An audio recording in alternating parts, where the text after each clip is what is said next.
What if I told you that some of the highest producing dairy goats in America eat almost no commercial grain, and the Amish women who manage them figured out a feeding system that modern farms are only now beginning to study? Why the Amish keep goats. On most Amish farms, goats are not a luxury, they are a necessity. A family with 6, 8, or 10 children needs a reliable source of fresh milk every single day, and goats provide that without the space, feed cost, or labor that a dairy cow demands. A good doe gives milk for 10 months out of the year. She kids in the spring, her production climbs fast, and if she is managed correctly, she holds that production steady far longer than most people expect. Amish families keep anywhere from 2 goats to 2 dozen, depending on the size of the household and whether they sell or trade milk with neighbors. For them, goat milk is not a specialty product, it is breakfast. The grain dependency problem. Walk into most farm supply stores and you will find shelves of dairy, goat pellets, grain mixes, and feed bags promising higher production. Commercial farmers buy them by the pallet. The cost adds up to hundreds of dollars a month for a mid-sized herd, and many farmers accept this as the only way to keep milk flowing. Amish farmers look at that equation and see a problem. They do not reject grain because they are stubborn about tradition. They reject it because they have watched for generations what happens when a goat's diet becomes dependent on something that must be purchased. When feed prices rise, production becomes expensive. When supply chains break down, the herd suffers. The Amish solution is not to find cheaper grain. It is to build a system that does not need grain in the first place. And the foundation of that system starts outside, in the field. Rotational grazing. The most important thing an Amish farmer does for milk production costs nothing. He divides his pasture into sections and moves the goats from one section to the next on a regular schedule, never letting them strip one area bare before moving them along. This is called rotational grazing, and it does something that a grain bag never can. It gives the land time to recover. When goats return to a section they grazed 3 or 4 weeks earlier, the grass and browse are fresh, high in nutrients, and full of the proteins and minerals that support strong lactation. Research has confirmed what Amish farmers observed long before any study was published. Goats grazing on diverse pasture produce milk with higher fat content, more omega-3 fatty acids, and better overall nutritional quality than goats fed primarily on grain in confinement. The land itself becomes the feed system. Alfalfa and legume hay. Pasture alone does not carry a herd through winter or dry stretches when grass thins out. For those months, and as a daily supplement even during grazing season, Amish farmers rely heavily on legume hay, most often alfalfa, sometimes clover, sometimes a mix of both. The reason is protein. A lactating doe needs a diet with roughly 16 to 18% crude protein to sustain strong milk production. Alfalfa delivers that naturally, without a manufactured feed bag.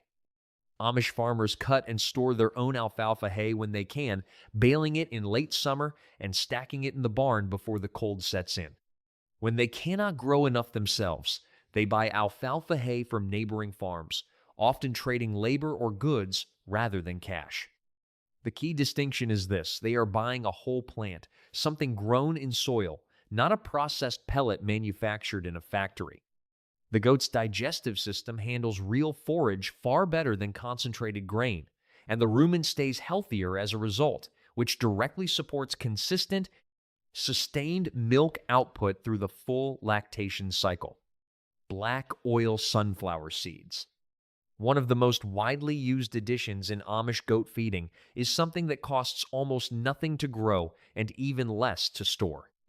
Black oil sunflower seeds, often called boss by experienced goat keepers, are mixed directly into hay or scattered across the feed area a small handful at a time. The goats eat them shell and all, and the effect on their milk is measurable.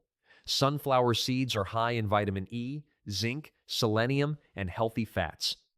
The added fat content in the diet raises the butter fat percentage in the milk, which matters enormously if that milk is going toward butter, cheese, or cream.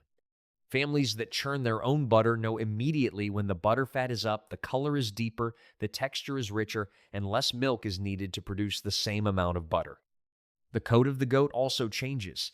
Animals supplemented with black oil sunflower seeds develop a shinier, smoother coat, which Amish farmers recognize as a reliable sign that the animal is in good internal health.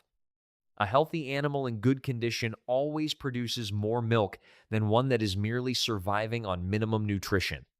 Sunflower seeds can be grown in a kitchen garden, stored dry in a sack for months, and fed out a small amount at a time, making them one of the most practical zero-cost supplements in the entire system. Kelp meal. Of all the supplements Amish farmers add to a goat's diet, kelp meal is the one that surprises people most. It comes from the sea. It looks like dark green powder, and it is bought once in a small bag and used sparingly throughout the season, making it one of the cheapest per-serving additions a farmer can make. Kelp meal is naturally high in iodine, selenium, and dozens of trace minerals that are difficult to find in pasture grass alone. Iodine deficiency is one of the most common and underdiagnosed problems in dairy goats, and it shows up quietly as slightly lower milk volume, as reproductive difficulties, as animals that seem generally off without any obvious illness. Adding kelp meal corrects this without medication and without a veterinary visit. Multiple studies on dairy goats have confirmed that kelp supplementation increases milk volume and improves butterfat percentage. It also helps protect against mastitis, the utter inflammation that is one of the leading causes of production loss in dairy herds. Amish farmers do not always know the clinical terminology behind why kelp works. What they know is that goats offered kelp freely will self-regulate their intake, eating more when they need it and ignoring it when they do not. That self-regulation is itself a form of wisdom the animal carries, and Amish farmers trust it. Apple cider vinegar. The water bucket in an Amish goat barn is rarely plain water. Most experienced Amish women who manage the herd add a small amount of raw, unfiltered apple cider vinegar to the drinking water every morning, roughly 1 tablespoon per gallon. It is a habit passed down through families, and it serves 3 purposes at once. First, apple cider vinegar is rich in natural enzymes, minerals, and beneficial acids that support gut health in ruminants. A goat with a well-functioning digestive system converts her feed more efficiently, which means more of what she eats goes toward milk production rather than simply maintaining body function. Second, the acidity of the vinegar discourages harmful bacteria from growing in the water trough, keeping the water cleaner between changings, which encourages the goat to drink more. And hydration is critical. A lactating doe producing even 2 liters of milk per day needs up to 10 liters of clean water to sustain that output. Dehydration alone can drop production by 25% or more within hours. Third, many Amish farmers report that does given apple cider vinegar regularly throughout pregnancy produce healthier kids and return to peak milk production faster after kidding. The science on this specific claim is still limited, but the observation is consistent enough across multiple farming communities that it cannot be dismissed as coincidence. Baking soda, free choice. Beside the water bucket, there is almost always a small dish or low container of plain baking soda sitting where the goats can reach it at any time. Amish farmers do not measure it out or add it to feed. They leave it available, and the goats take what they need. This practice of offering baking soda free choice is one of the simplest and most effective tools in a grain-free dairy system. The reason it works comes down to rumen chemistry. A goat's rumen, the first and most important of her 4 stomach chambers, functions best at a slightly alkaline pH. When a goat eats a lot of high-protein forage like alfalfa, or when her diet shifts during the season, the rumen can trend acidic. A mildly acidic rumen processes feed less efficiently, and the goat may go off her food slightly, reducing both intake and milk production. Baking soda buffers that acidity, keeping the rumen environment stable and productive. Studies have also shown a measurable increase in milk fat percentage in goats given free choice baking soda access, the same butterfat increase that makes the difference between thin milk and rich, cream-heavy milk suited for home cheese making. A box of baking soda costs almost nothing and lasts weeks. For Amish farmers who track their output closely, the improvement it produces is not subtle. Herbs and kitchen scraps. The Amish kitchen garden and the goat barn are connected in ways most people do not think about. Vegetable tops pulled from the garden, outer cabbage leaves, carrot greens, herb cuttings, all of it goes to the goats before it goes to the compost pile. This is not waste disposal. It is intentional nutrition. Garlic is one of the most consistently used herbs in Amish goat management. It is added to feed in small amounts, sometimes crushed, sometimes dried, and it functions as a natural anti-parasitic. Internal parasites are one of the most damaging threats to milk production in goats, capable of reducing output by 25% or more without any visible external symptoms. Garlic does not eliminate parasites the way pharmaceutical dewormers do, but used regularly, it suppresses parasite loads and reduces the frequency with which chemical treatment becomes necessary. Rosemary and lemongrass, used in smaller amounts, have been documented in peer-reviewed research to improve daily milk yield and increase the proportion of beneficial unsaturated fatty acids in the milk. Chamomile, grown in most Amish herb gardens for human use, also finds its way into goat feed during stressful periods after kidding, during extreme heat, or when a doe's production dips without clear cause. The Amish approach to herbs is not mystical. It is practical and observational, built over generations of watching which plants produce what results in which animals. Milking discipline. Every element of an Amish goat feeding system, the rotational grazing, the legume hay, the sunflower seeds, the minerals, the herbs, is only as effective as the milking routine that surrounds it. Milk production in a goat is governed by demand. The body produces milk because it is being removed. When milking is inconsistent, when it happens at different times each day, or when sessions are skipped, or when the doe is not fully milked out, the body reads that as a signal to produce less. Amish farmers milk twice a day, and they do it at the same times every day without exception.